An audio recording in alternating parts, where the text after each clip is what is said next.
Well, Viva may have been from different provinces, Yeah, but Joe, provinces. It's not the end of the world. You have to get service in other provinces, and there's I forget exactly how to. I mean, we've done it, but it makes it a little more difficult than if they're within the province. But states, I don't know if there's more state autonomy than provincial autonomy. In criminal procedure, I imagine you get assistance from a U.S. Marshal, but in civil procedure, if they don't want to come, it's very difficult unless they're a party. If they're a party to the case, then there's nothing they can do. Yeah. Then you can compel them to come. But if they're just some witness you're hoping to get in there, it's much more difficult. What about this chat question? What about Zooming it? Well, sometimes you get dispensation from a court. Many judges don't like Zoom. They want the person there in person. They're very old school, which is actually, to be fair, Zoom is a pretty poor replacement for the feel the feel of the in-room court testimony. It's real. I mean, and just for the audience to understand, if you think back to the Deputy Heard trial, like whenever we saw, it was, unless it was a celebrity who was on Zoom who was testifying, like I think one of his former girlfriends who was Ellen Barkin came and was on Zoom. So there you're riveted because it's like, oh my gosh, this is Ellen Barkin testifying. That's much more compelling than when you have some Zoom thing of some guy you never heard of. You just hold on. They had the guy in the car smoking or vaping at the time. That guy was funny. But that guy caught your attention. He caught your attention because he was funny. I think what Joe is saying is that when you're talking about a key witness to a fact event, like in this, he is the fact witness. He is the key witness. Right, you need him in the room so the jury sees him sweating and they can evaluate his credibility, because without him, you don't have a case. So that's different than, some the slimo guy you can have on a Zoom call because he's not critical to your case. But this guy is definitely critical to your case. And I think the defendant in some jurisdictions have to waive them not being there in person. And if I'm the defendant in this particular case, he's got to show up. I don't want no Zoom for him. I would say I got a confrontation issue. He needs to be here so we can evaluate his credibility. So in this case, if they are buddies, this does help him out in the sense that he can just say, yeah, I'm not going nowhere. Can't make me, can't do it. He could call their bluff. Now they can make him. They may have some procedure they can get him there, but generally, if he says I'm not coming. And question on that, Nate. Let's say on the flip side, it's not a buddy situation. It's just somebody who's saying, look, I can't afford to go to this other state. I have a job, I have work. I can, lose money, or, I'm the only parent. I mean, there are circumstances, and is it fair that a person who is just a material witness, or, it did not actually commit the crime, is forced to go and travel to another location? They'll generally take care of your travel expenses and stuff of that nature. But again, it's your civic duty, if you're a witness to a particular crime, to show up and tell them what you saw. So. Okay. I didn't know. And I, of course, had a personal interest in this because there was a question of whether I was going to be pulled to New Mexico for some reason. Oh, yeah. But again, you just tell them. You tell them. You tell the prosecutor, send me the paperwork. And they can't send you the paperwork because they know that's the fear. They'll threaten you, but they, it's just like, all right, send me the paperwork. Okay. All right. Interesting. That was a fun one to start off on. Now, let's go and pivot in while we're talking about New York right now. I think the big subject of the day, and I'm glad you're here, Joe, I definitely wanted you here for it, is what is going on with Eric Adams and I'll call it Thursday night massacre at the Justice Department, because it's really starting to feel a little bit like that. I mean, what are we up to? 6 resignations, Nate? Yes, it's the six prosecutors who they've asked to drop the case. They are the ones. So just so everybody understands, Eric Adams he's had an investigation going on even before he was mayor into improper campaign finance stuff. Many of you know, most of his top lieutenants, everybody has been essentially either indicted or they've been raided by the cops. I'm talking about the deputy mayors, police commissioners. They all are. Specify though, this is under the Biden administration. This is not under the Trump. Yes, 100%. This is all under the. And he's also a Democrat. Also, he's a Democrat. Yes.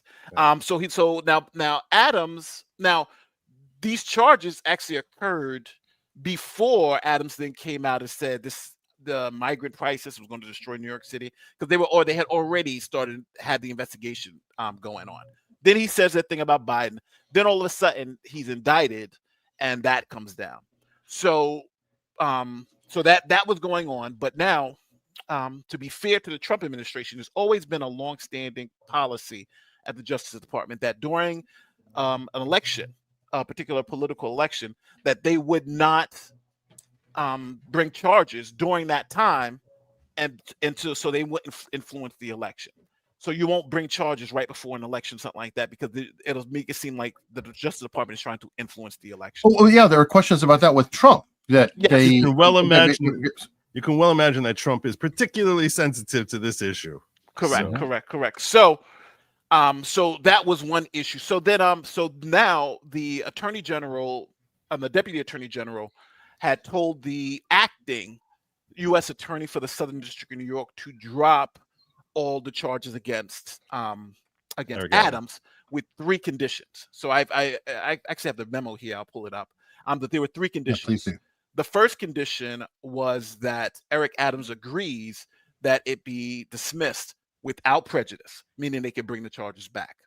Condition 2 was that Eric Adams waive attorney's fees, because in the federal court system, if you are the prevailing party as a defendant, the government must pay all your attorney's fees. So they said Eric Adams had to waive that provision. And then number 3, the third one is you got to help us get rid of your migrants. Yes. So, but in the memo itself, it clearly states, and I think this is the issue that a lot of people are having. It states verbatim that they didn't look at the evidence at all. They didn't evaluate the case. They did nothing. They're just asking for these charges to be dropped, so he can help us with immigration, and we'll look at them again after the 2025 election. Question on that, okay? Because I it smells bad, but then I'm thinking back. I'm going to use the New Mexico tie again. Mm-hmm. Carrie Morrissey had charged Alec Baldwin for the killing of Helena Hutchins, and then she dismissed the charges for a while, only to refile them later. She dismissed the charges, sent the gun in for all the testing with the FBI. That went on for some months. Then she refiled the charges. Could that be seen as something similar here, that they may be dismissing the charges for now, let him go through his election, because won't be interfering with it. The second the election's done, though, we can regenerate the charges? Or yes, that's exactly what that's exactly what they said. So let me I'll pull up the document, because I don't want people to think that I'm making this up, because I know it sounds a little crazy. But they said, number 1, because they asked to dismiss the charges as soon as practicable. Here's the third condition: the matter shall be reviewed by the confirmed U.S. Attorney of the Southern District of New York following the November 25 election, mayoral election. But here they specifically say they reached this conclusion without assessing the strength of the evidence or the legal theories on which the case is based. So, in other words, I should have shared this. This is the Justice Department memo of them asking. So here's the 3 conditions: must dismiss with prejudice, 2, must be in writing, and he's got to waive attorney's fees, and 3, that the new U.S. attorney is going to look at it again after November 2025. And here they say the Justice Department reached conclusion without assessing the strength of the legal theories with the case of base. They just are saying they're just going to defer it. And on top of that, with this, so in other words, they're saying we're going to hold these charges essentially in abeyance. You continue to allow him to continue to help us with immigration, and then we'll reassess after the election whether we're going to bring these charges again. That's what this document says. Right. And Danielle Sassoon, as well as other attorneys, Danielle Sassoon, there was a New York Times link to an article, to a letter she wrote to Pam Bondi. So Emil Bove, who is the acting deputy attorney general, he's the one who fired off a letter to her saying, this letter basically saying, drop the case. And we want you to go in there and request the court, because the court has to approve the dismissal, the withdrawal of the case. So Emil Bove, who is actually the deputy attorney general, and the current acting attorney general is Todd Blanche and Emil Bove. These were Trump's lawyers in the New York criminal proceeding, and despite the 34 the 34 convictions, I'll tell you that's the legal work they did was really spot on work, and I think they were dead men walking starting in that case. Well, anyway, so Emile Beau fires off this letter, and Danielle Sassoon, to her credit, wrote back a letter, which I'll tell you was a very strongly worded letter saying that this is against her principles and this is wrong, and she's not willing to do it, and she doesn't think a court is going to allow it. And it was a very well-written letter that she wrote, which the New York Times was very excited about, and everyone's screaming, oh, he's looking for some sort of quid pro quo because he wants to get rid of his illegal migrants, and that's why he's letting him go.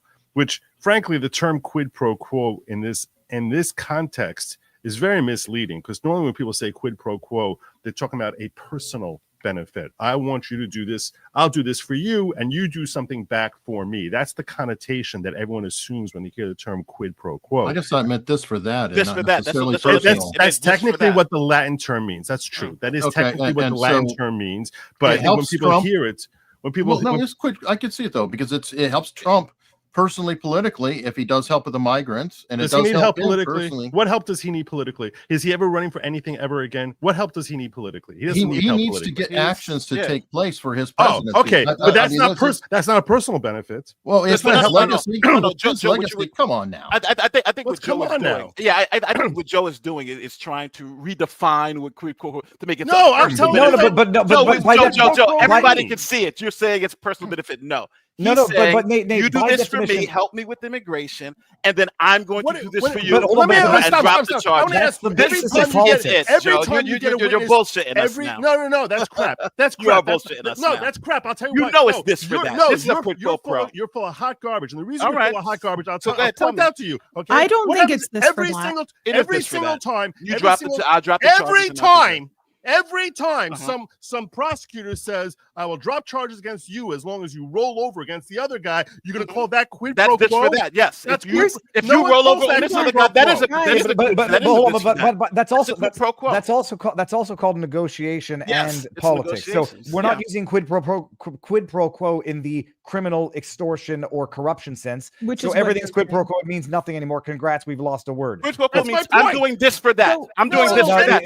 So let's not use quid pro quo. Let's use what it means. This for that. If you do this, I'll give you that. If I help you with immigration, you will drop the charges. And he helped you with immigration, and he's dropping the charges.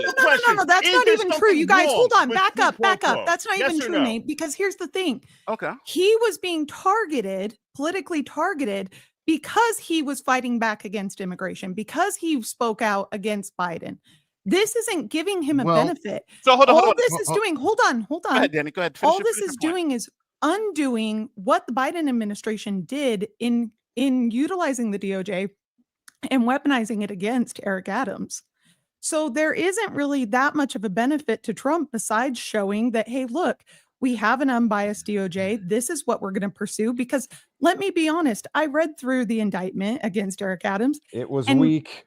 And me and everyone else laughed, because this is exactly what every single politician in every single state has done to some extent. The things that are brought against him are all things you could argue against every politician. He became the target of the Biden administration simply because he said, we can no longer handle this many migrants, period. Well, so I don't see it as a quid pro quo. Hold on, can I respond? Nate's going to say that the investigation predated that, so that I'm not even going to say that.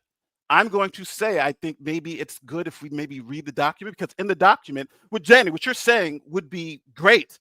But in their document, they're saying drop the charges. They said we didn't even look at the evidence. We didn't look at all that. So you may believe that, but the Justice Department is not saying that. They say we didn't look at it. Hold on. No. Viva. Let me. I am pull up the letter. I am responding to it, but you just don't like the response. Let me bring up the facts, because I know the facts are a dangerous thing. Here are the facts. They say here. No, I'm reading the facts. The facts are a dangerous thing. And I don't think that's true. The Justice Department has reached this conclusion without assessing the strength of the case, the strength of the evidence, or legal theories on which the case is based. Hold on, let me just finish. What Danny's point was, well, because Eric Adams was being targeted and these charges may be false, blah, blah, blah, we're going to drop them for the benefit. But that is only true if they evaluate the case. if they evaluated the But they case. don't None need of to get that none of far, what but Danny's Nate- none what Danny's saying is applicable because No. they didn't No, even look at because the they evidence don't in the need to get case that and then far, dropping the Nate. charges. I They know don't you need guys to get that far. they shouldn't look at the evidence that you're saying. No, yes, Right? because So everything don't look that at the came from evidence. this was the fruit Okay. of the poisonous tree argument that could be used against them in court. If push came to shove and they got into court and there was discovery, it turns out that the prosecution team had this motivation to go after him point blank and to find evidence to make up charges along the way, he could absolutely argue that. So yes, legally speaking, there is no reason to get into the facts of the case or to get into the theories of the case. If the entire case was based on targeting Eric Adams for political retribution, that's the point that I'm trying to make here. Well, then I would say, go ahead, Eric. Then I'm going to step back a little. So if that is the case and they feel like it was a political prosecution, why didn't they just say we're dropping this case because it was excessive use of the Justice Department? Yeah, why not just drop it all away? This is political prosecution. Because they want to do the same and they don't want this thrown back in their face.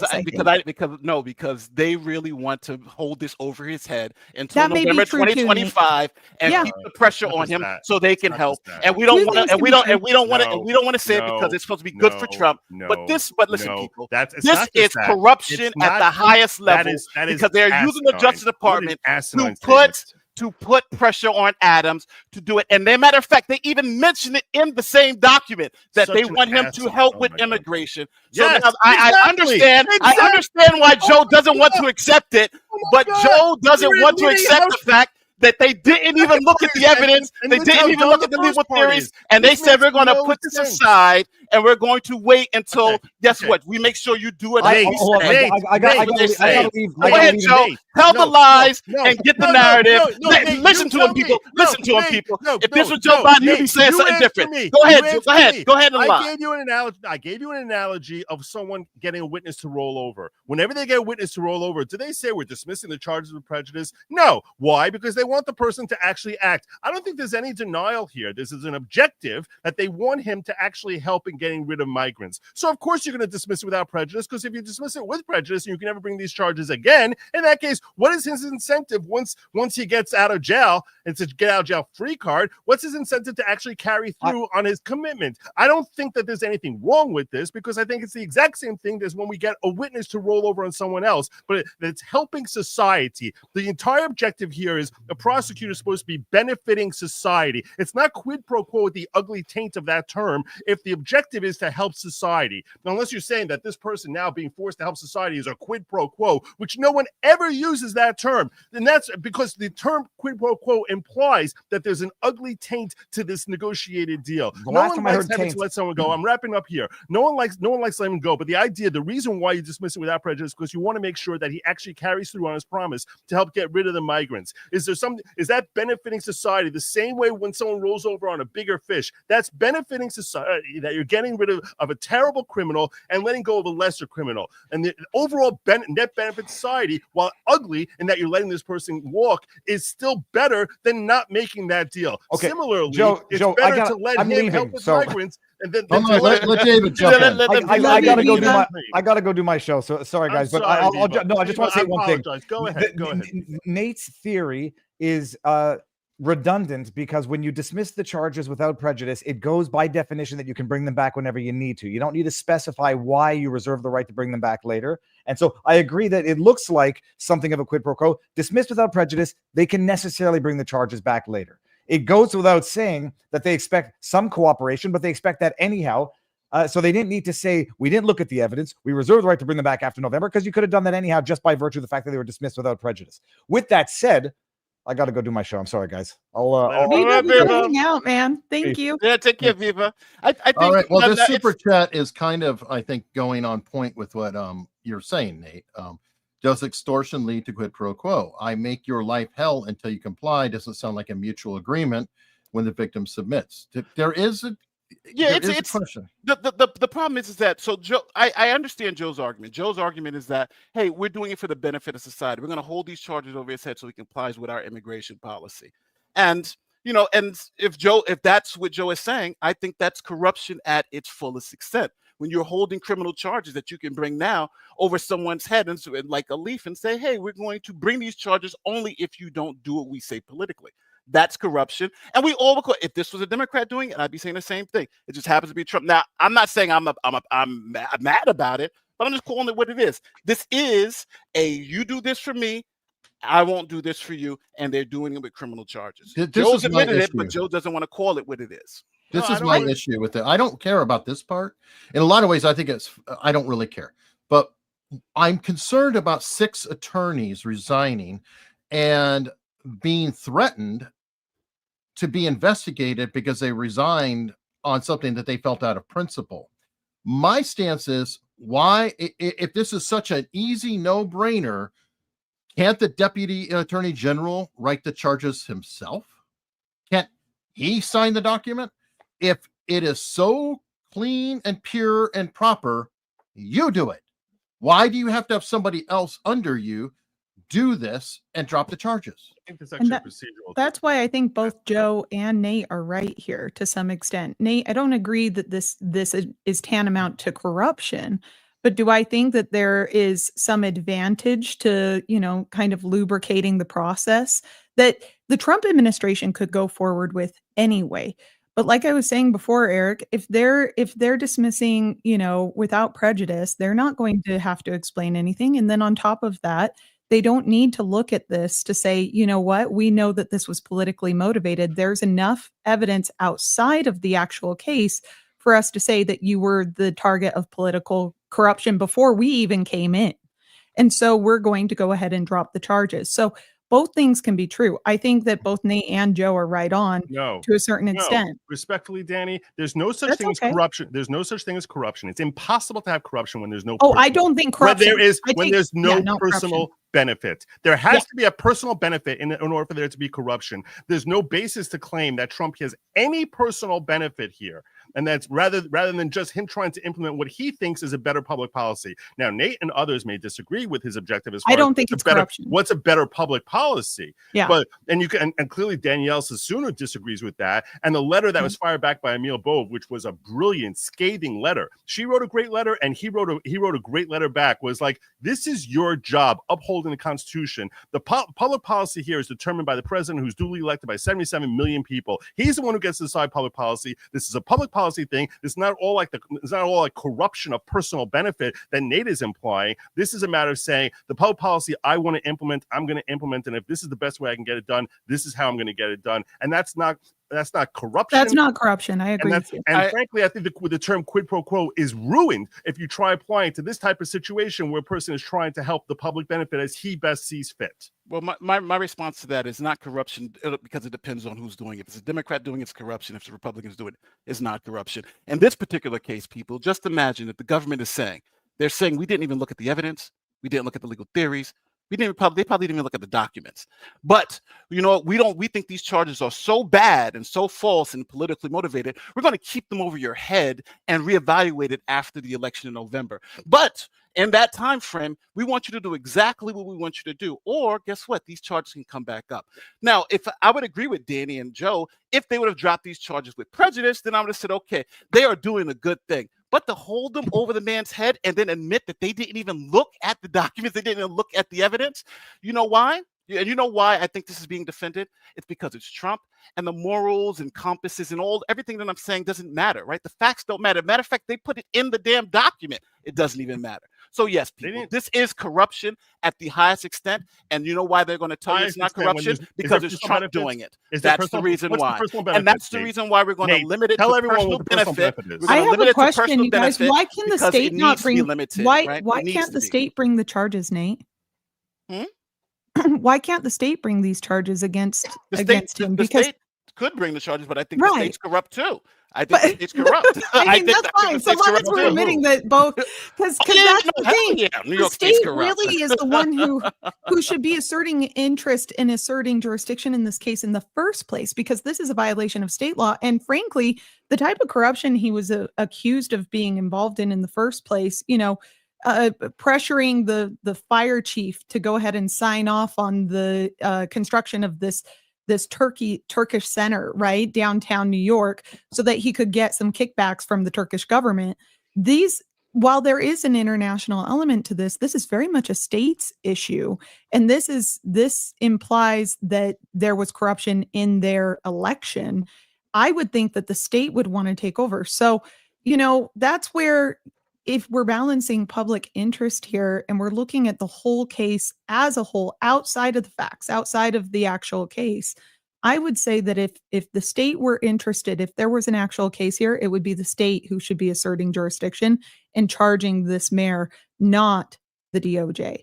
So either way, there's no government coming after him because they want to punish him for speaking out against illegal migrants. Right. That's why. It's because Biden wanted to punish him, and it was Biden's DOJ. And that's wrong. And that's wrong, right, Joe? That was wrong. Hold on. Yeah. Go ahead. It's a tale of two administrations, though, Joe. Yeah, it's kind of funny because you had the Biden administration. I think you're right that they pushed it harder because he talked against immigration. Absolutely. That's kind of corrupt, wasn't it? But now you have another administration who's saying, you know what, we're going to use this guy and we're going to use the previous guy's charges on him to keep him in line because he's our boy. And I'm sorry to say, but it is literally. But he's not his boy. Hold on. He's still fighting back. That's the thing. I would agree with you guys. I would agree with both Eric and Nate. If it weren't for the fact that he's already fighting back against Donald Trump, clawing back $89 billion that was sent from FEMA to New York specifically to deal with the migrant crisis. So he's already fighting back. He's already talking shit about Donald Trump. So if Donald Trump really felt like he was getting his boy, right, and keeping him in, oh no, where did Nate go? I probably accidentally hit the button. Oh. If he felt like he was getting his boy, Trump rally somewhere, he would actually utilize that power against him now and put the pressure on him now. If the whole goal of doing this was truly quid pro quo. Here's my thing. I'm going to tell you. I still the say distinction, Eric. I'll answer your question on the distinction. I'll answer your question on the distinction between him being charged by Biden versus Trump letting him go. And that is Biden saying, I want to punish you personally because of what you did. My objective is to punish you personally because of what you did. I'm angry at you, so I want to punish you personally. That is now using the Justice Department for his own personal vendetta. So that's why that smells like corruption. When the objective is to benefit the public policy and the public society, and there's literally zero benefit to Trump personally. This is not like Trump came to him and said, "Hey, I want to build a new hotel. I want you to approve the permits, and that's why, and you're going to let the deal off." That would be corruption. If he did something like that, where he's benefiting himself personally, that's where you have corruption. How Nate can have the audacity to label it as corruption at the highest level when there's no personal benefit. I don't understand. Trump individual. Tell me why does it have to be personal? That because I've never ever heard that corruption has to benefit a person personally. It could be an organization that they're part of. It could be there could be a million things. The reason why, Eric, think about it this way. Think about a person in power who's doing a net benefit for the social good, and they're utilizing the same mechanisms to create a social good outcome. We wouldn't call that corruption. We'd call that political process. Hold on. Hold on. Let me finish this thread because and no, I definitely want to go with Danny because what if your view, because for example, you could use a counter argument that woke is a wonderful thing. And when they're doing a corruption and pushing people to push their woke agenda, then are they not doing it for the quote public good? They can absolutely argue that. Yes, they can absolutely argue that. And they have successfully argued that for the last 4 years. The difference is whether or not you're doing it for the benefit of the public good at zero benefit to yourself. That's the question. So hold on. So what I mean by this is when the Democrats are pushing that agenda, but they also are benefiting themselves, ingratiating themselves and their families and their best friends, and they're all receiving grant money all off the side while they're pushing this agenda. That's very different than someone who has nothing to lose, someone who's going to implement it anyway, but who's utilizing the political process to grease the wheels and to help aid that process to go smoother. Now, that's very different and to no benefit to themselves. What does Trump have to benefit to Joe's point? Biden have to benefit by doing it to Adams. Now, I don't like Biden. just to clarify, He has a lot. What did he? Because Biden's policy was to bring in every illegal he could find. Hey, fly him in, bring him here. And the Democrats were on board, because if they weren't, they that wouldn't was his public policy, and he targeted Eric Adams to the greater good using the exact same logic, Joe.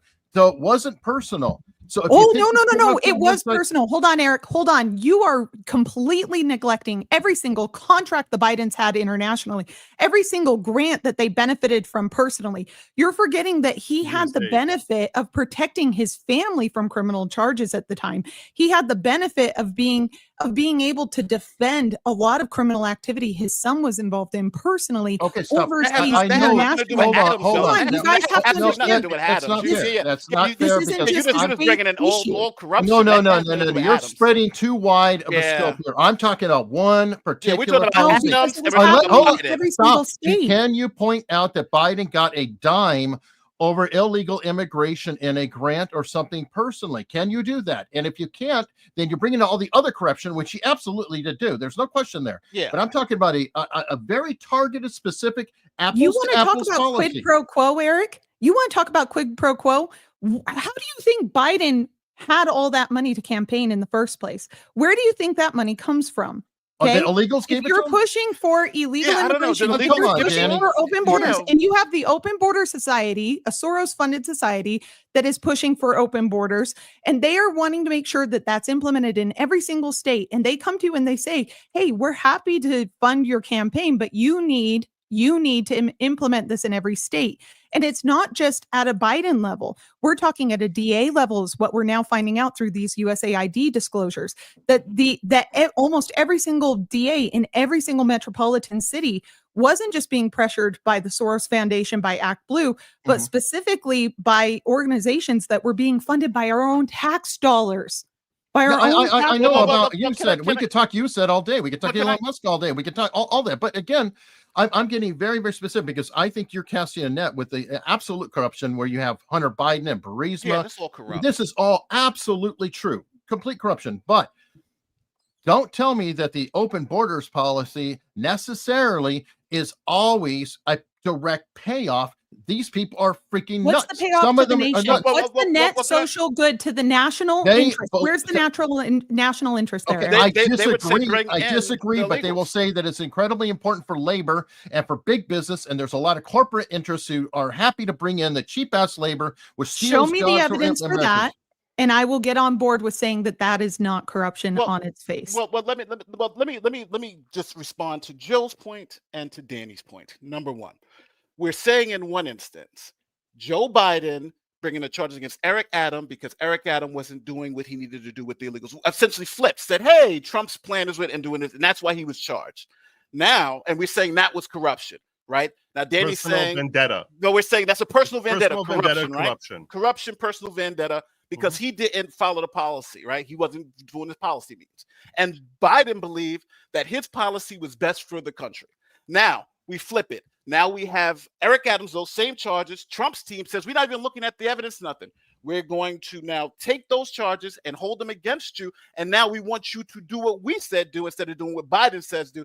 And then we may drop the charges later. So in both instances, both people, Biden didn't have a personal benefit. Trump didn't have a personal benefit, but hold on. Let me finish. There wasn't any personal benefit to Biden. There wasn't any personal benefit to Trump, right? But because they were both pushing for their policies. And now what you'll see is that because it's Biden, the corruption is because it's Trump. And now, Joe, since you're adding this personal vendetta piece in there, I think that's just bull crap, because obviously you got to save the argument. Now, for Danny's argument, I'll say this, Danny. Danny, you've just made it extremely broad. You're now bringing corruption from Joe Biden, from this. The point here is specific. We're talking about Mayor Adams, and in one instance, they put political pressure on him to get him to do the anti-immigration stuff, and on the other instance, they're putting political pressure on him to do the exact reverse. They're both the same situations, and we can pretend that there are these other things, but if you just look at it for what it is, both sides are the same. So if you call one side corrupt and not the other side corrupt, that's just because of politics. That's not because of the facts. And I would, again, I'm going to be very clear. I would agree with you both, But in the document that they put out, they said, we don't give a damn about the evidence. We don't give a damn about the facts nor the legal theory. Only thing we give a damn about is him doing what we want him to do. And guess what? We can come back right after the election. Nate, do you see if think you're there's a doing what we need you difference to do. between pursuing charges and dropping charges when it comes to corruption? So what I mean by that is, in this case, Mayor Nick Adams had to be afraid for, He looks a little bit not like the Nick Adams. potential He of does look litigation, but indefinite litigation, potentially indefinite litigation that would prevent him from being able to run again. Do you think that's different than dropping these charges on the basis of knowing that this was a politically motivated case? But they didn't do it with They prejudice. didn't. They If they did it with prejudice, the whole argument. If they would have done it with prejudice, your argument is if they would have done it with prejudice, not corrupt, but because they did it without. If Right, they dropped because it with, I think they would be. Yes. If they did it with prejudice, they would be saying There's no- exactly there's- what you said. This was a political prosecution. We don't believe in it. We're dropping it with prejudice. Period. that But shuts the everything hanging it up. over his head, like, but you But better, what because if no, you're saying that they're garbage political prosecution charges. They shouldn't be hanging over the guy's head. The But poor what if dude has been they're- persecuted long enough. Let him go. So what if there are charges, though, that are spurious, that are connected to these, that come up later, that are very legitimate, that the DOJ has to investigate by virtue of their doing their jobs? Well, we that's can't have it kind both of- ways, well, though, right? That could be anybody. I mean, I might Yeah. be doing something tomorrow. I'm just saying, I think that so- you're attributing to malice what could be attributed to just basic practice, where it's saying, hey, look, right now we're going to drop it because as far as we can tell, this is a political case. But We're not they going to also even look said- at it. But, But they also said, we want could be him to wrong, play and there ball could with be us." something more serious here. But for right now, there's no reason to pursue charges against you. But they wrote in the thing itself but they want him to play ball. We want him to work for us. Well, I he mean, has to play yeah. ball anyway, though, Eric. Well, He not has to play ball necessarily. anyway. Well, then Yes, what- then- absolutely necessarily. Yeah, because that's part of the corruption. That's the quid pro quo, right? No, You it's not. absolutely It's part necessarily of need to do the what we need you to supremacy do. But clause. that's Right? so when Hey, someone Sean. No, hold on. Sean gets to go. Go ahead. Sorry, I got here late, guys. Sorry. No, the only thing that I think gives any question to whether or not Eric Adams is getting a fair shake by the DOJ is in Emil Bo's letter, he mentions the issue of there was some sort of, it sounds like there is an allegation of some hinky business with a proffer. But other than that, he took money from Turkey. He took money from the Turkish government. He took money without doing FARA, and I'm sure that maybe they were going to do a superseding indictment. Who knows? But yes, just the idea they're dismissing it, because he's a good guy. I mean, no. The fact that Eric Adams was doing all this and Biden decided not to indict him because he was playing along, that doesn't make what he did any less worse. So if it's there and he did it, he should be dealing with it. So this idea of, we're going to squeeze him now to find where the bodies are buried. Oh, well, you can do that and keep the case pending. And then at that point, okay, fine. He pleads guilty to FARA. By the way, he helped us out and turned over a lot of people. Great. But to do this dismissal and then if you do what we want later, we'll just, is it going to go away? No. So then they're legitimate charges. Well, and if you not read the letter, politically if you read the motivated. letter that Emil Bove sent Oh. back, Mhm. if you read the letter that Emil Bove sent back, Yes. when he was yelling at Danielle Sassoon and responding to her and telling her, "Yeah, we accept your resignation, clear your desk, and make sure you don't torch anything." So What else did he say? Did No, he say they that can she was gonna fire be her. They have every investigated? right to fire her. I'm Well, not saying they don't. she said, "I'm not doing this. If you're gonna make me do it, Yeah, I'm and I don't resigning it. I don't I'm blame her for resigning." not And he said, "We doing it. accept your resignation." And this actually leads us into, I think we've all expressed our points for the most part as to where we're coming from. But there's one issue that relates to this that I don't think we've really hit on, which is do you think that Danielle Sassoon resigning is nobility, or is that betrayal of her oath that she has to uphold the Constitution, and her duty is to follow the marching orders of what the DOJ tells her? And that's my question, because she's painting as if I'm being very noble and I'm trying and I'm not doing this. And my question is, and Emil Bove is like, you have marching orders. You don't get to set public policy. Public policy is being set and by that's fine. She swear her oath to. I took an oath when I was uphold in the the Uphold military. the Constitution. Constitution. Oh, Joe, Exactly. yes. So if she reads the Constitution and in her heart and soul is saying, this is unconstitutional. What's happening here? That is her first loyalty. I don't Well, think she's be Did she incorrect. say it's No, unconstitutional? Because I don't it's think not- she did. Joe, I don't think she did. Joe, it's not an issue of constitutionality. The president can do it. Is it ethical? No, I don't think this was ethical. There's So a does lot that of mean things Trump's If done. we go to This is not war and ethical. when a soldier says, "I don't think this war is ethical," that's totally fine for him to just say, "I'm ignoring all the orders from my commanding officer because They're She required resigned. to. She As a should matter of fact, resign. so- yeah, if it, no, if no, it's you, unlawful, you it's- will go to this prison if is you not- don't. Hold on, Joe, I'm a this soldier. is- I'm yeah. jumping in on this Yeah. one, Joe, because no, I'm you had asking. literally massacres in Vietnam I'm with asking. people My Lai. following orders. My lie, Yeah. and they went to freaking prison, and they needed to go to prison. Mhm. Yep. Soldiers who say I will not follow that unlawful order can absolutely say no. Yes. And Joe, If this it's is not that unlawful. situation. That's if it's unlawful. It's okay. It's lawful. Is it within the Constitution? Yes. Is it ethical? No. And mind So you, it's I lawful, also- but it's wait, I you wrong. think also you're want to make, quitting I is want to lawful, make but it's mention of the awful. clowns I mean, in the chat. It's lawful, but it's awful.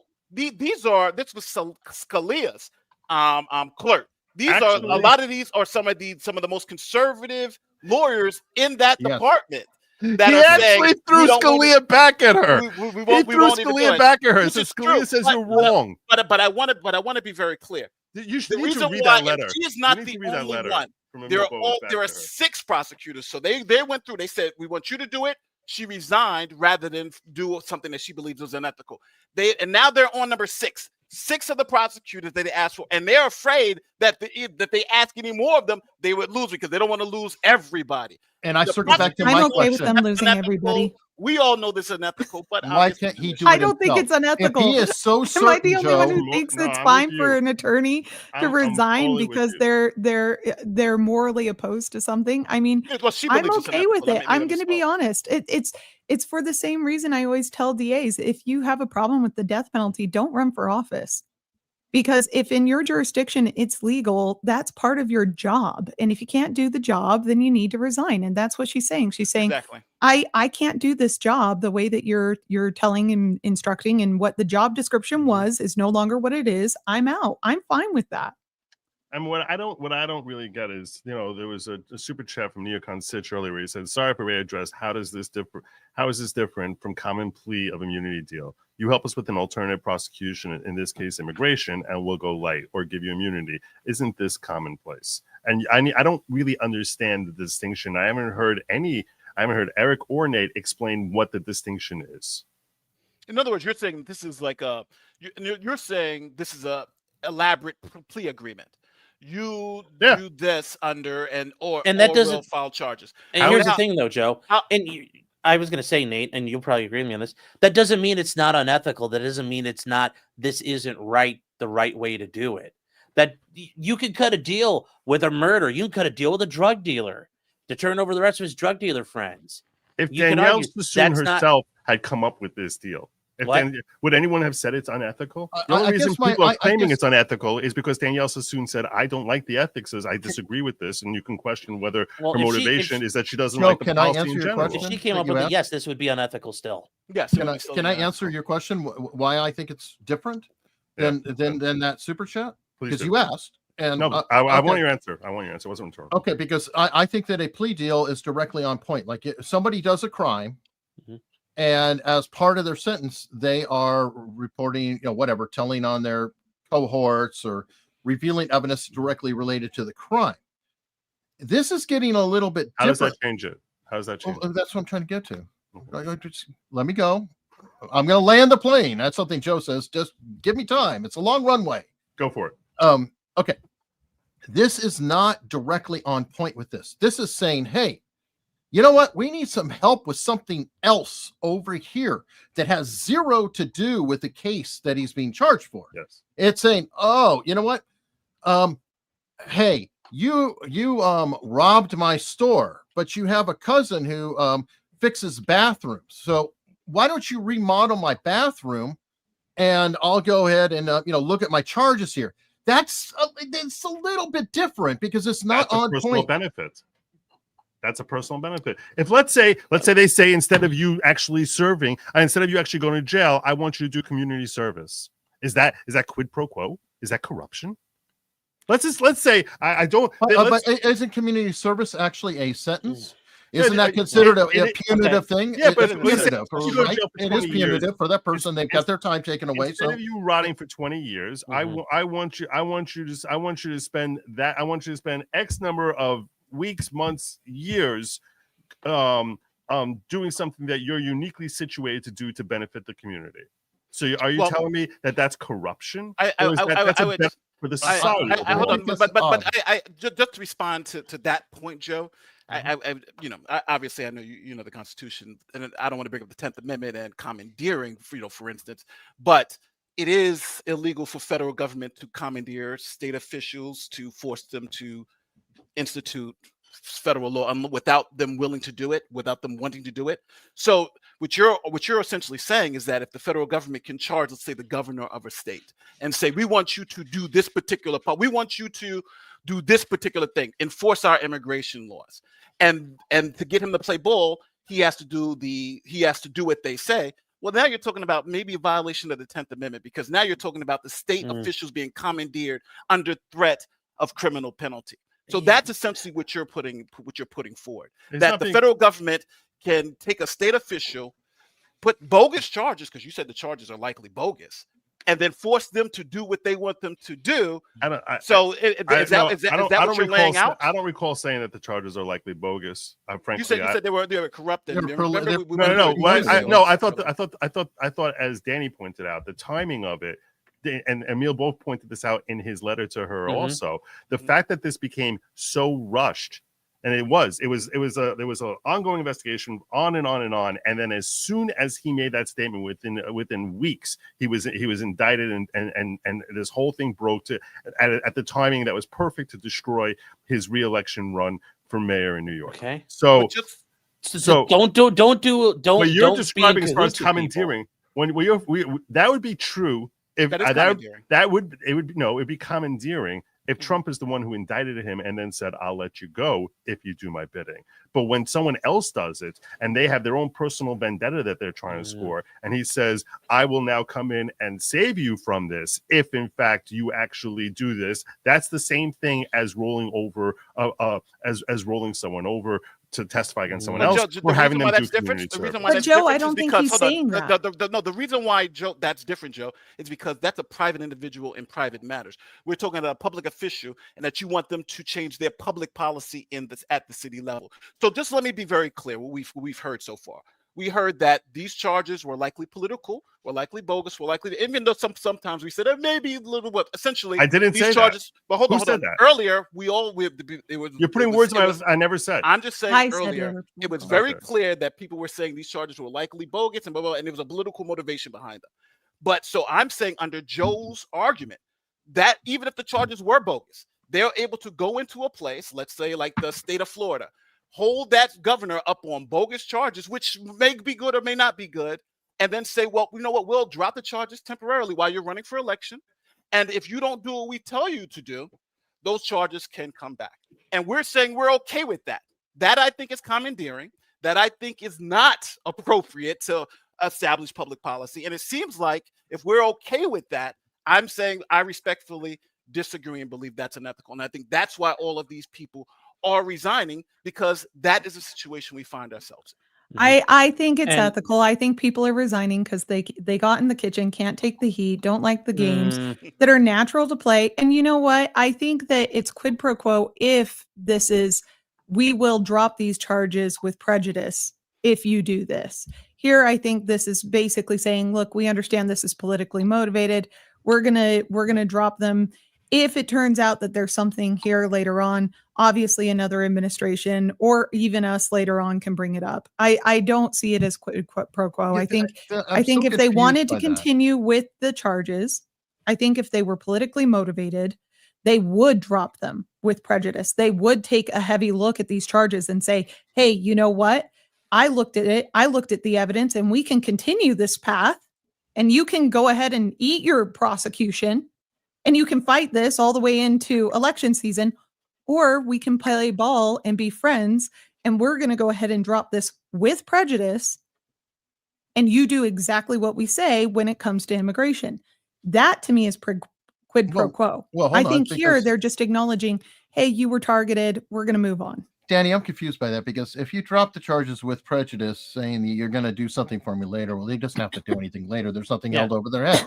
The situation he's in right now is there is literally something over his head that can be brought up at any point. Eric, there's more over his head than just these things. I guarantee you a quick perusal of these charges, you start looking into the actual evidence besides, and that's just what they were able to uncover. There was more that they were in discovery phase still. They were still going after him.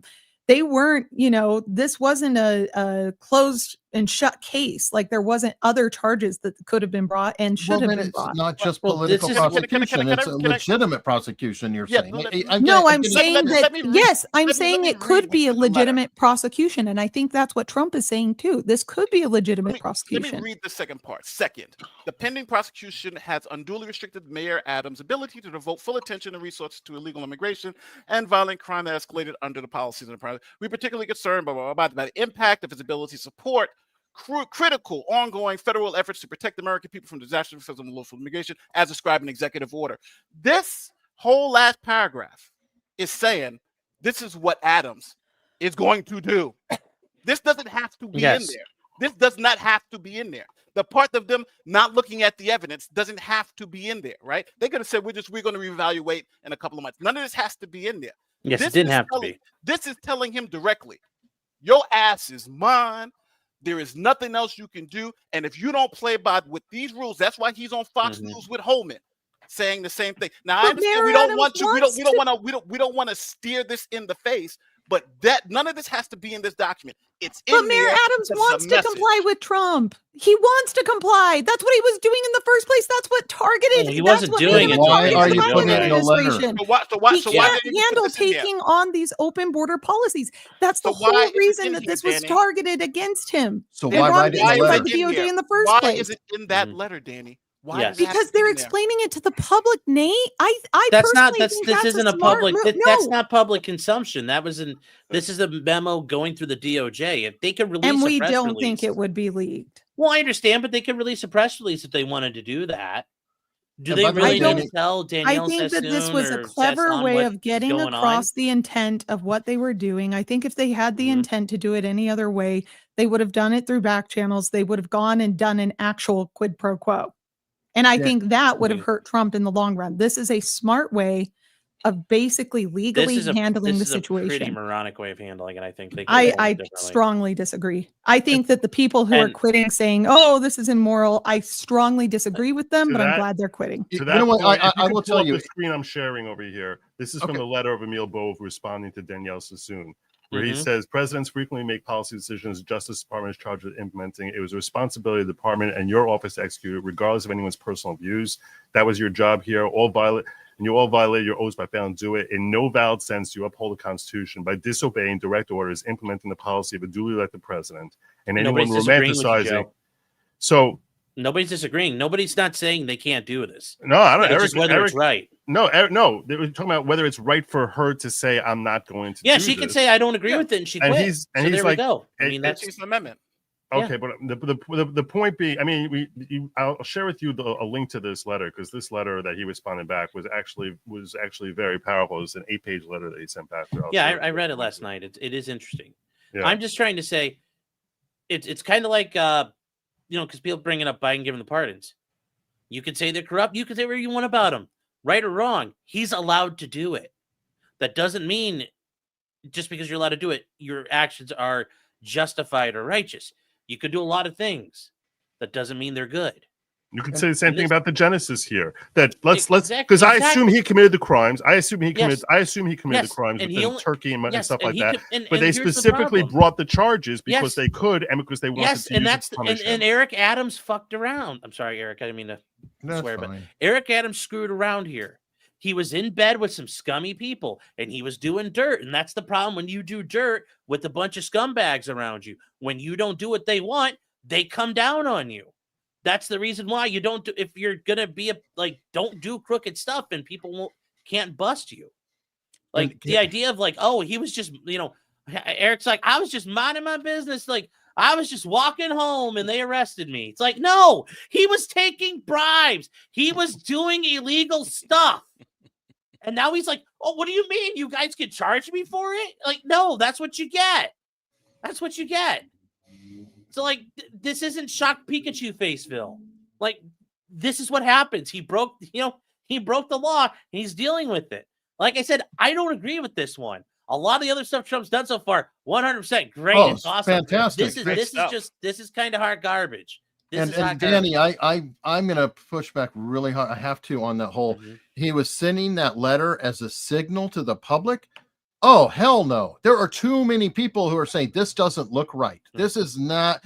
We're talking about Trump fans here who are saying, yeah, this is just, it feels a little bit uncomfortable. It feels a little Saturday Night Massacre-y. And when you have Doge and you have Elon Musk and you have all this great transparency and everything going on, I don't think this is the best signal to put out, because he's complaining about lawfare and he's complaining about, persecution and all that. And I do feel like if they really believe that, then drop a pardon or drop all the charges and move on. Because what happens if he doesn't comply? What do you do then? If he doesn't, then tough shit. He doesn't comply. So I thought you said he was. I thought you said he was wrongfully prosecuted. So you should be fine. No with him one is saying he's wrongfully prosecuted. No one is saying that. Eric, what we're saying is that the administration's saying that it was unfair. No, the timing taints the prosecution. We're saying that the timing is what taints it. That he was politically prosecuted. That's very different. When you have targeted prosecutions, when everyone is breaking the law, and you are specifically targeting individuals on a political basis because you're pissed off that they won't do what you want, that is a targeted prosecution. And that is what he has specifically written in his own executive order that he's trying to undo, that the DOJ was being used and the FBI was being used to enact these political prosecutions. But this one's literally supported by law. I am completely comfortable with this decision, because to me it's in line with what he's already enacting nationwide. But can we move? Can we agree to disagree and move on? We're going to disagree, but I would say you guys would agree, though, if this was dismissed with prejudice, this would taste a lot better for everybody. Not for me. It would taste worse. Yes, it would. Like, if you're going to be about it, get it done. No, that would taste way worse. I still like that would make a lot. That would be a lot more straight of an answer to this. I don't really understand why that changes the parameter of it. Well, I also want to see if everybody around him still gets persecuted or prosecuted. You choose. If they all get convicted and he's just kind of floating out, then that's an interesting one too. Some of the people around him, in my opinion, do deserve to be prosecuted and investigated, but I think it's the wrong body. I think the state needs to do it. Oh, well, maybe they still will. Who knows? That's a good point, Dan. Because Hochul is pretty pissed off. All right, so let me see. I know we had a couple other things lined up. I knew this one might bring some heat. Okay, let's go on to a new law in Ohio. We've got Sean from Ohio here. There's a new act that can you move me to the corner before we proceed with this one? No, this is an important part to discuss a corruption within a state and the corruption of the soul. Corruption and conception in one shot here. We have Conception Begins at Erection Act in Ohio. So, Sean, being your state. Yes, it's the war on gooning, chat. We're not allowing this anymore. This is just theatrics. There's a similar bill in Mississippi that's been proposed, and there's monetary fines, and yes, it's cheeky and it's it sounds hilarious, and that's really where it's going to end. As much as some people out there might think gooning is bad, and they want to encourage everybody to. There's just so many jokes and things you could say here that are appropriate, but there's all kinds of things, though. When we talked about this last night, like you wake up in the morning and it happens while you're sleeping. Have you broken the law? Because you could say, like, it wasn't intentional. I didn't mean to do it. My biology did it. Like, there's so many issues with this. If they actually made this a law, how would this work? How would they enforce it? And, that said, though, you'll be able to take, Ohio will be able to pay off its any debts it may incur very, very quickly if they start trying to find people in the state. I can tell you that much. So who's going to be on the enforcement? Well, that's the other thing. It's going to be the, it's the gooning police. We're here, sir. Show us your hands.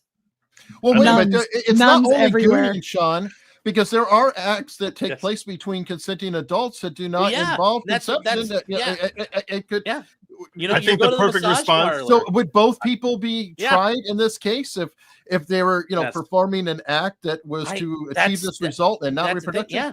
Conspiracy. I think the perfect response is great. Is a great idea, but impractical to execute. Yes, it'd be a conspiracy there, and like you'd have to do that, and it's just they're just. How do you enforce that too? That's why I said you couldn't. It's never meant to go anywhere. They're just trying to make a point, and they think they're being cute, but all they do is beclown themselves by doing this. I for one support it. As a Republican, Democrats, please try and outlaw gooning. I think that's great. You know what? I support you in this effort.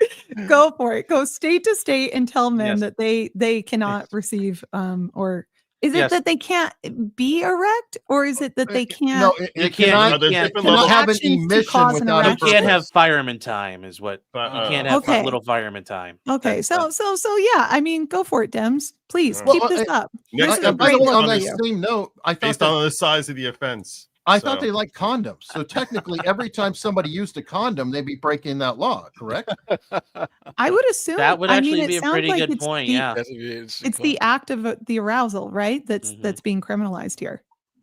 Well, no, it's the completion has to result in. Oh, it has to complete. You got to get it done. I guess they're in favor of clean completion. Oh, so I guess then the next step is going to be like we shouldn't allow people. We should have red flag laws for buying condoms. So. Yes, yes. If you follow that path, technically, yes. They should call this the blue balls law. That's what that's called. You get right to the point, but don't let. They're gonna make everyone suffer. That's red flag laws the law for blue does. balls. Curtailing our freedom. The right to keep and bear, the right to goon and bear arms shall not be infringed. Oh my God! Who are these Republicans or Democrats who are bringing? They're Democrats. They're Democrats. You know what? That's one thing. They try and say that conception doesn't happen when by fertilization, so that's why they're. I will say this. I think it's whoever's doing the legal strategies, not the legal strategies, the political strategies on the right are brilliant, because it seems like what Trump and his team does is take the issues that 90% of the world agrees with, and then says it, and then the Democrats, like for instance with USAID. There's nobody on the planet who doesn't think that we should be spending $1.5 million for transgender operations in Cuba or whatever.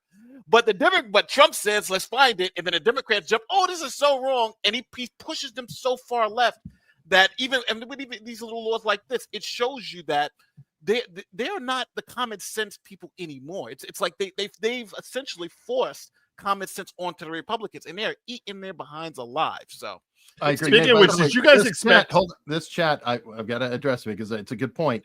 Does this mean we'd have to convict doctors for performing vasectomies? Because technically, there's got to be exceptions. We're gonna have the back alley vasectomies with coat hangers now. No, it's gonna be tough here, Chad. It's gonna be like it's gonna be like La Resistance. You're resisting. Hey, we can get the women too. We get their tube side. Lock them up. Imagine somebody like Mike DeWine checking to make sure you're not doing this. Wait, this doesn't include women. I thought it. No, because it's got to be conception. So that would be a conspiracy to stop that conception. Yeah. Every sperm is sacred here. Every sperm. Oh, you're saying sacred. If women indulged this? Well, no, I'm saying that, women could be doing an act with a male that does not involve. No, but women could do the act on themselves, and it would not be criminalized. Right. Correct. Trans women, right. That's all I care about. You guys enjoy this. Are they women? Are they not women in this situation? Yeah. Oh yeah, good point. Good point. Okay. It does seem like it's a sexist law. Did you guys see that USAID was paying off $9 million to Reuters for large scale public disinformation? They were paying Reuters, or was it Thomson our Reuters? local Salt Lake Tribune. What? Everybody. They were paying the local Salt Lake Tribune. $9 million. The tag says for large-scale public disinformation, literally paying for propaganda for propaganda lies. I did not see that one. Reuters is an international wire. It's not Yes. completely surprising. That would fall under espionage and propaganda. Now they're probably doing it internally too, which is even worse. But you know, the sad part is that some of these programs, and this will be a controversial opinion, some of these programs are really not technically writing a trans comic book. It's funding an operation within a country. It's a black you have op. people who have a sense of humor who are saying, oh, it's really a tranny comic book. But what's so funny about it is they're putting DEI labels on things that may be just typical black ops operations, but they can't exactly undo it, because now we're looking at it and say, well, wait a minute, you said that you're funding this Serbian thing. And they're kind of stuck and screwed with some of the stuff, which I find hilarious. I just want you guys are going to love this. Just indulge me for 60 seconds. Share the screen here. Okay. You're going to love this. You sharing it? Oh, where? Okay. Hold on. There's Nate. Okay. There you go. So this is the timeline of events that happen. Reuters puts out an article, which is how Musk's Doge cuts based more on political ideology than real cost savings so far. That's step one. Step two was Elon saying, I wonder how much money Reuters is getting from the government. Let's find out. Step three is Doge paid Reuters $9 million for a social engineering program. And here's the ticket, which on the bottom corner here says $9 million for active social engineering to the active social engineering defense for large scale social deception. That's what they're this is such an amazing, it's true. We're living in such an amazing timeline now. That's why you said got picked, Joe, because remember, I believe Musk has talked about it. When you started looking around saying, okay, everybody turn in your books. We want to know where you're spending. And you said was, hey, shove it up your ass. We're not giving you a damn thing. And he said, what is you said anyway? Yeah, I mean, it literally is that kind of timeline. They tell on themselves. They tell on themselves. Well, by the way, that's one thing I can say, and maybe we could talk about it. These judges who are coming up and ruling against the administration, in a funny way, are they not actually falling into plan? Like, if you want to identify all of the problem judges, they're showing themselves. Yeah, but that would require Republicans with balls who are going to actually impeach them, and that's not going to happen. Well, it doesn't matter because you can't do anything without the Senate anyway. So impeach away, they'll never be convicted. It will be humiliating to them publicly, sure, maybe. Yeah, but you can't get them out of office because we don't have the numbers. Yeah, and that kind of cheapens the impeachment thing because there's only been a handful of judges that have been impeached, and you'll turn it into what happened to Trump. Well, Trump's been impeached twice, like. So everybody's like, okay, yeah, big whoop. This was all. What's that? There's new papers already drawn up. Yeah, there's only two. What's impeachment 7 through 25 at this point. But that's the point. It's cheapened now. Nobody's like, oh, he's been impeached. Everybody's like, okay, great. He's probably going to get impeached again. Oh well. Ooh. For these judges, more importantly though, and I talked with Joe about this. No, we're literally watching the judiciary slit its own throat, integrity-wise, going forward. Yep. They're losing. They're going to lose their credibility. You see, my dogs agree. They're mad about these judges ruining it. And the Supreme Court, like, we're going to have a big Article 2 showdown this year because neither side's going to back down from this, and something's going to have to move. And is the Supreme Court really going to side with some district court judges over the president of the United States? And I don't think they're willing to do that. And sticking with the law, another topic that Sean and I were talking about, I'd love to hear from the rest of the panel. I want to know what Danny's sharing. I'm sorry, I just wanted to share this really quick to your point, Joe. The fact that Reuters is literally getting paid for disinformation. I think it's important to note that a lot of those funds are coming back here to the United States. And I thought that this was very interesting. Look, let me tell you something. I'll take a bit of umbrage here. I'll speak on behalf of my colleagues. I think I can say we are all willing to work with anyone who's serious about doing the work of censoring the American people and advancing progress. What? But they are not serious. She's just an idiot. She's saying it out loud. That's all. Unironically Yeah. saying Yeah. That's what happens when you wear the contradictory Klaus Schwab outfit of evil. Well, yeah, she looks like She she doesn't borrowed know The Sith Lord illegal. outfit. like from the set of If Star got her Wars. clown wig. Yeah. It's a clown wig. There's a First Obi-Wan wore Amendment that that in says you can't do that. Phantom Menace. I want to add something Sean and I were talking about that we'll hear from the rest of the panel, which is this notion of a district court judge being empowered to pass a TRO that impacts national policy. So now you have a you have a TRO that comes out of the District of Rhode Island. Josh Shapiro files a complaint against Trump saying, hey, you're holding up the money for our mines that are supposed to be coming to support the Pennsylvania mines. Do you guys think that there's some sort of jurisdictional issue with the idea of a district court judge in Rhode Island? And we can get into him, but I don't, it's the politics behind it, but we don't need to. Sure. Yeah, we don't need to get into him. But the point being, do you think that there's some sort of legal issue with the ability of a district court judge from Rhode Island to basically compel Trump to pay money to Pennsylvania? Question Or on that. not even Pennsylvania, but a Pennsylvania organization. Help me understand though, real quickly, the whole TRO thing, and I'm sure I'm not the only one here. Now, I find it really troubling that some lower level judge, not the Supreme Court, because the Supreme Court did it, I'd be like, okay, equal branch of government and a collision, right? The TRO though, is it the intention like for 48 hours just do nothing, so nothing changes any direction, and then everybody can go in and present their case, or is it weaponized? Because if it is saying, freeze the playing field, it's Saturday night, such and such happened, we're just going to stop everything right here to keep all the facts together, that would seem to not be as irresponsible. But one judge, from what I understand, said, stop everything and shred everything that you have so far, which I think is now going too far. So am I misinterpreting TROs and intent and what the judge is doing and not doing? It depends, because we do see cases like, especially now we're seeing like with gun cases, for example, Eric, the issue with like the ATF doing its pistol brace rule. That got enjoined at the nationwide level by district court. Okay. There's other cases like that where it's going on, or like there's gun cases. For example, these judges will invalidate a state's, they're invalidating a federal thing, or they're making a ruling, and then that's nationwide. So there are cases where people are like, the idea that there might be some use for this, but these judges are not just saying like, oh, only for a day or two. Basically, they're using this as, until the court case is over, I'm using this as a de facto judgment against the government, and we know, based on the Rhode Island judge, and he's pulling the best Hawaii judge impression he can do. He does not like Trump. This is his way of stopping it. It's his way of preventing it from happening. There's no way you're going to convince him otherwise. And even the First Circuit's like, buddy, you're kind of a little off kilter here. You might want to readjust.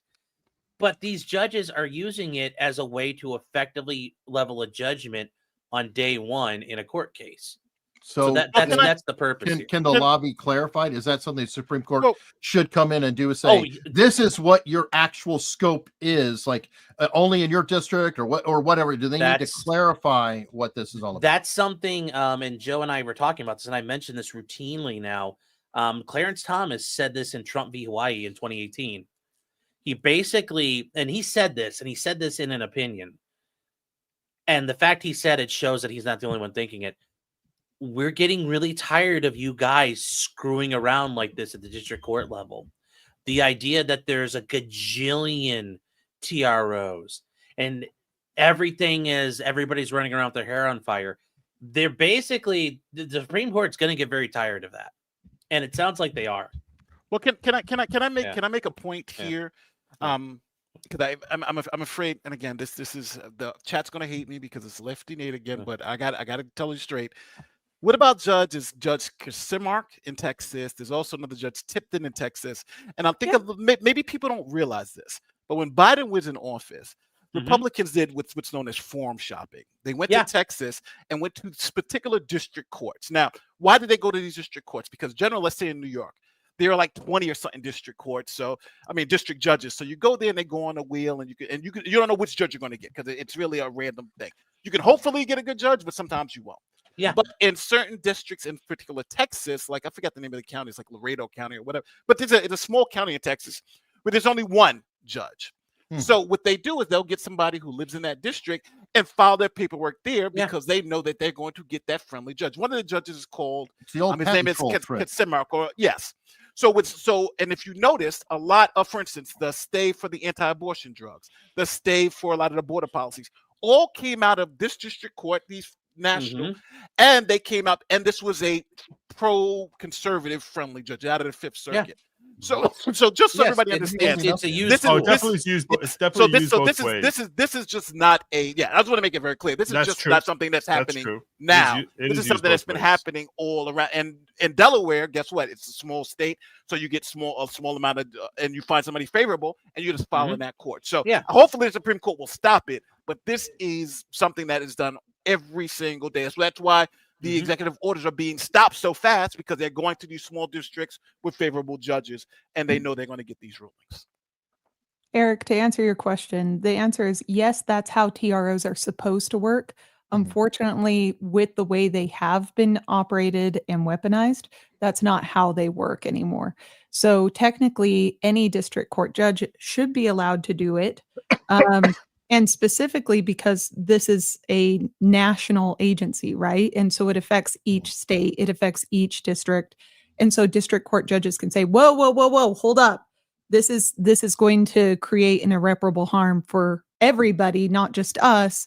But the agency, because you have to treat states fairly and equally, right? Because of that idea, we don't want you to continue this action elsewhere. So it puts a hold on agency action everywhere. So yes, is it just maintaining the status quo? Sure, it is. But the assumption then is that the status quo is not creating harm, right? That there isn't irreparable harm under the status quo right now.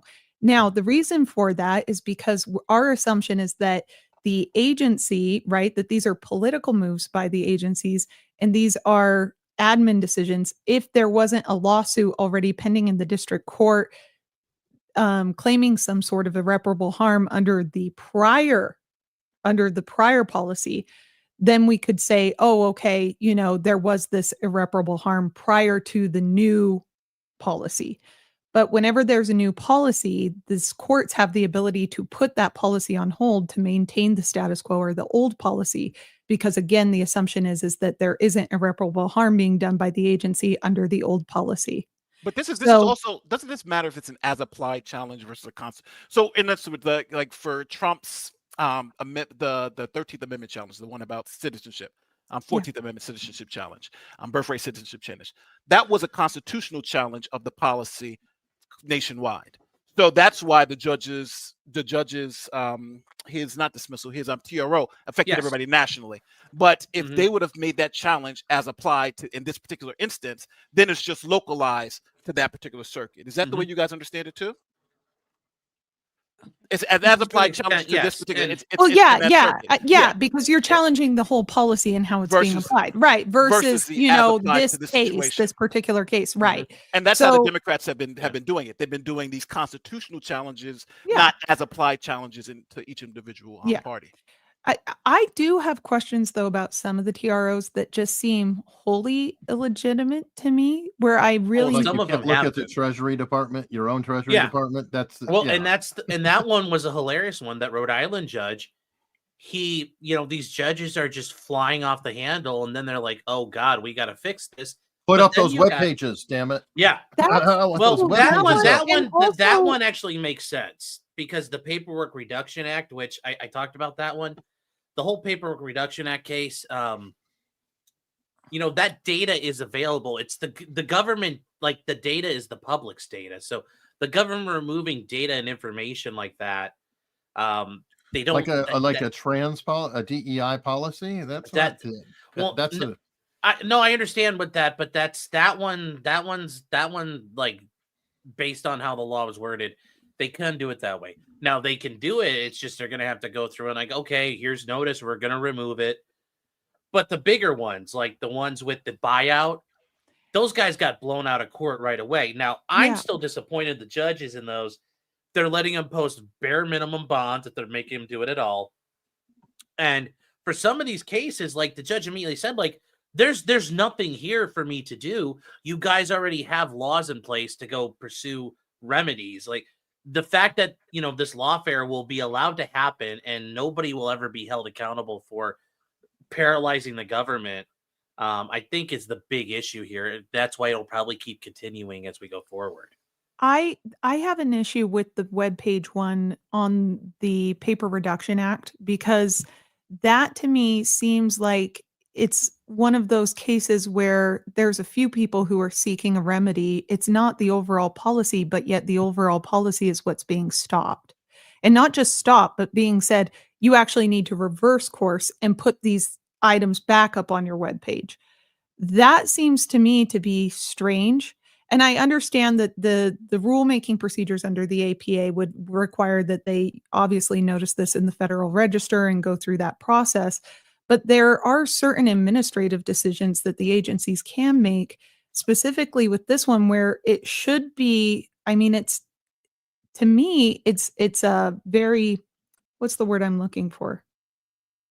Capricious? It's very surface level. It's not as though these papers can't be obtained. It's not as though these files and documents can't be obtained in some other way. So that's my confusion with that one. I also have issue with the idea of telling an agency. It just seems like the courts are far more prone to tell agencies what to do under certain administrations than others. That's all I'm saying. Well, hold on, Danny. I gotta remember Chevron. Remember, you told me you hated Chevron. Oh, I'm grateful Chevron's gone, baby. Hey, trust me, I hate it too. Trust me. But where an agency is taking the proper procedures and there's cosmetic, that's what I was going to say. The webpage to me sounds cosmetic, right? On the surface, take down these web pages. You can still find the data. It's still available. It's just, you got to go somewhere else. You're just not going to find it on an HHS website, which lends credibility to the basis of the survey. It's just like if we had done illegal. Okay, here's a great example. Let's say that we had taken data from the Tuskegee experiments and put them up on the HHS website. I don't think anyone wants that data up there because there's issues with the credibility and logistics of the actual data. So if they have it available, which it is available, these are all public documents, you can still go and seek them, but I don't understand why the agency has to make it public on their website. I think it's clever what they did. From what I understand, is they mixed things together. So they had like a DEI garbage surrounded by vaping is bad.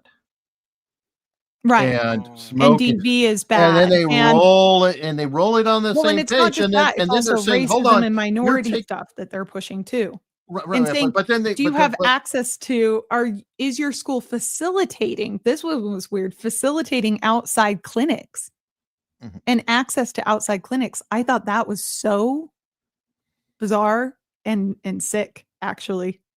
Why would I'm saying though is when you mix them all together though, then you have legitimate, you're taking down this legitimate information that's very important for people. And I think that was kind of almost a setup, sandbagging. Sort of like a bill, putting pork in. They're just putting a different kind of pork on the webpage. I got breaking news. Okay. So now the Democrats are going to hate me. But anyway, just going to tell it. By the way, hold on, folks. Go ahead. Nate actually is not against what's going on in New York. He's talking about principle because we talked about this earlier today, and he thinks it's hilarious. Oh yeah. No, to be honest with you, I got no love for Eric Adams. If they are holding him hostage, I don't even care. They got to do what they got to do. But even though I disagree with the way they're doing it, I definitely agree with this. But so I was speaking to Eric a couple of days ago about a story that had popped up on my radar because some new information had come out. Now, Representative Ilhan Omar. There was the thing about her brother. So now it's been confirmed that yes, it looks like she actually did marry her brother to get in the U.S. to get him into the U.S. and there was a DNA test done, and something else was done. Now, the reason why it all became so fishy too is because her first husband, who people believe she's still married to, they had like 2 kids while she's married to the second husband. So it became things. Okay, so at least the kids though are not a genetic issue. No. The kids are from. I'm sorry. That's what I care the most about. They need to revoke her citizenship. I'm sorry. Using that level of fraud to obtain an immigration benefit is absolutely disgusting. But she doesn't. It wasn't for her own. To be fair, it wasn't for her own naturalization. It was for her brother's naturalization. Oh, I'm sorry. I thought it was the other way around. No, it was for her brother's naturalization. I see. But I mean, a stronger basis if someone was looking to remove her. Not that I think that everyone should be looking for that. Maybe. Is the lack of fidelity that she took an oath of allegiance when she became a citizen, and she basically holds herself out as if she's Somalia first, and she's supposed to have given allegiance to America first. So that's a stronger basis, although I don't think that's going to work to get her denaturalized. Everybody in the chat, how is it fraud? I hope it was fraud. Out of Congress. She should be kicked out of Congress. She should be out of Congress. She should be kicked out of Congress, obviously. Yeah. She's looking to become governor or senator now. She announced that she's having a gubernatorial run or a senator run, because I think So imagine the audacity of doubling down. I'm seeing that the FBI had evidence of this and did nothing. Yes, and did nothing. That's another flip. Are you freaking kidding me? This is the same. Oh, yes. This is the same USA. Oh, by the way, you guys, this is the same freaking DHS that set up fake schools for immigrants to apply for fake visas, not knowing that they were fake, being told by the school administrators, we're doing everything lawfully and legally. It's okay. Just go ahead and apply for a visa. So these people were paying money in tuition and being told, yeah, you can go work jobs. That's fine. They're not freaking lawyers. They barely speak the language. And we had 20 to 50,000 immigrants that were being deported on that basis alone nationwide. And this bitch, the FBI knew about it and let it happen. Oh. That's disgusting. This is why Danny's going to turn off her camera. Yo, listen, even on a positive note, though, with the FBI. Oh my God, Danny. They stopped the school. They stopped somebody out in Indiana from shooting up their high school today. No, so it's like there are good agents in the FBI. Well, no, I'm just saying when they're not. Yes, when they're tasked with not fabricating terrorist plots. And that's what Cash. Yes, they're actually taking notice of things, and they reported it. They went and knocked on the local police department. It's like, hey, you should go arrest this guy. And they're like, oh, cool. Look, it's by the way, to his credit, Cash Patel, when he was being grilled, flat out said, no, I want to drain them out of Washington, D.C. and out to the field offices. Be cops. You want to be a cop? Be Sean said, and that is what we need in the FBI, if we even have it. Absolutely, because they just don't need to be in Washington. They don't. No, you know what we need? We need freaking consistency under the law. Who the hell cares about Mayor Adams being prosecuted, except for the fact that they weren't prosecuting everybody? This goes to the confirmation hearings we heard yesterday of the whistleblowers who heard about SA that was going on in the local levels, but at a DA's office. They reported it to their superior. The superior covered it up. Meanwhile, they got an investigation brought against them, and they lost their security clearance, and they were stuck in limbo, career limbo for 3 years, and investigated by the FBI for what? For doing the right thing? For asking that this DA's office, this individual, be prosecuted or at least investigated by the FBI? I don't know. I'm not going to be giving out gold stars until they start actually enforcing the law equally in the United States. This is bullshit. I didn't say to give them gold stars. I'm saying that there are good agents in there, and hopefully Cash Patel, who I like quite a lot, will help empower those good agents, the ones that are just out there doing the damn job. And I know, multiple FBI agents. I've interviewed a lot of them who are retired, and quite frankly, a lot of them are very embarrassed by the institution, because these guys retired in like 2015, 24, before the craziness happened. But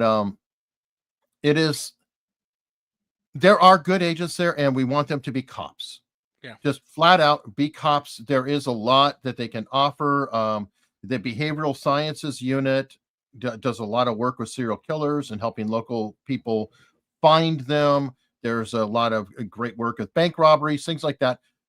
Get out of politics and get back to being just freaking cops. And hopefully Cash can do that, you know, and by clearing them out of Washington, I do think that is a good start because they have a little less influence in Des Moines than they do in DC.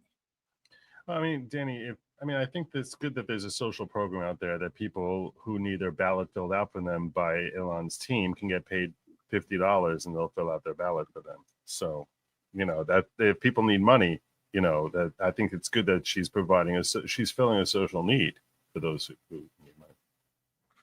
So. All right. Well, on this nice, calm episode of Laid Back Law, which, by the way, I like. I think it is important that we can hash it out, and nobody dislikes each other.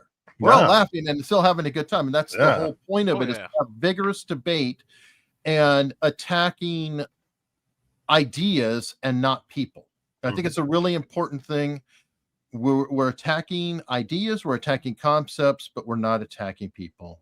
You know, everybody here is my friend, and I really appreciate that. And I hope that carries over to the chat and the comments as well. None of this is personal. We are all friends here, and a vigorous debate. Oh, it's kind of fun, actually. So, Sean, what do you have coming up? We have ASAP Rocky's trial finally. The closing arguments took forever. And if you want to watch a prosecutor melt down and have a temper tantrum in the middle of closing arguments to the point where the judges sanctioned him, like the attorneys have been so bad that if they offer an objection and they say too much, he's fining them $1,500 per time. It's actually really, the case is kind of a dumpster fire. We are finishing up the closing arguments tonight. It's a very interesting case. It's Rihanna's baby daddy might be going to prison. Yeah. All right, Nate, what you got going? Two things. One is the Ilhan Omar, because I did all this research on it, but now come to find out the FBI was sitting on this information for like 4 years. So it's this is going to be a very interesting story. And Tucker actually did. I found finding all this research on.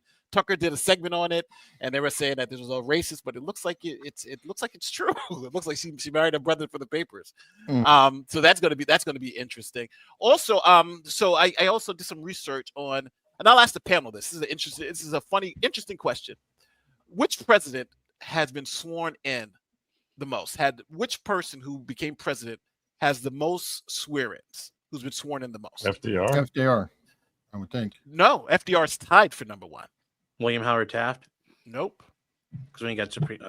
Washington? FDR has 4. No, not Washington. Barack Hussein Obama. Barack Obama was sworn in 4 times. Why? So he is the only other president to be sworn in more than 3 times, because there's a whole bunch that has been sworn in 3 times. So for Barack Obama, that's his first term. When he did the swearing in ceremony on the stage, they flubbed it. They made a mistake. So he has. Then they did a second ceremony indoors. His second term. That's right. That's why Roberts was nervous with Trump, because Roberts screwed up something with Obama. But now in his second term, so that's only 2. But in his second term, January 20th fell on a Sunday. So what they do if that happens, they have the person swear in Sunday at 12, and then do another swear-in service on Monday on the 21st. So he's the only other president to be sworn in 4 times. How would that work, Nate, though? That's interesting, though, because in the case of Obama, because it was a second term, who cares?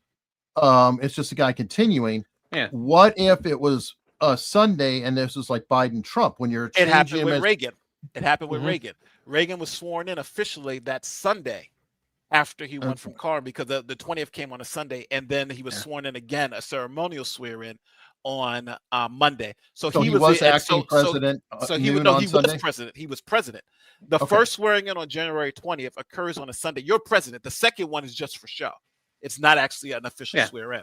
He's president Sunday. Yeah, and so and a lot of people don't realize too, before it became January 20th, the swearing in was March 4th. And there's a whole bunch of times March 4th came on a Sunday.